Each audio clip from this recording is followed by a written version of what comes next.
سابق وفاقی وزیر مذہبی امور حامد سعید کاظمی نے کہا ہے کہ اسلام آباد میں مندر کی تعمیر سے لگ رہا ہے کہ ہماری حکومت ان کی خوشامد میں لگی ہوئی ہے جنہوں نے بابری مسجد کو شہید کیا۔ مجھے سرکاری فنڈ سے اسلام آباد میں مندر تعمیر کرنے کی منطق نظر نہیں آ رہی۔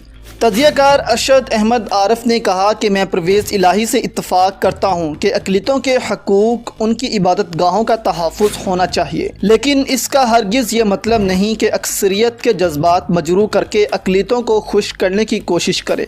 اسلام آباد میں سید پور میں مندر موجود ہے، اس کو توسیع دی جائے۔ امریکہ، یورپ اور بھارت اس سے خوش نہیں ہوں گے۔ عمران خان اور ان کی ٹیم نے کوئی ہوم ورک نہیں کیا۔ لوڈ شیڈنگ سے مسائل پیدا ہو رہے ہیں۔ تجزیہ کار اوریا مقبول جان نے کہا کہ امریکہ، فرانس، برطانیہ اور دیگر ممالک میں کوئی ایک مسجد کی تعمیر کے لیے کسی بھی حکومت نے فنڈ نہیں دیے، وہاں کی کمیونٹی چندہ اکٹھا کر کے بناتی ہیں۔ تحریک انصاف کے رکن قومی اسمبلی آفتاب جہانگیر نے کہا ہے کراچی کے عوام لوڈ شیڈنگ کے باعث عذاب میں مبتلا ہیں۔ شہریوں کے لیے آسانیاں پیدا کرنا ہماری ذمہ داری ہے، لیکن اس میں ہم ناکام ہوتے نظر آ رہے ہیں۔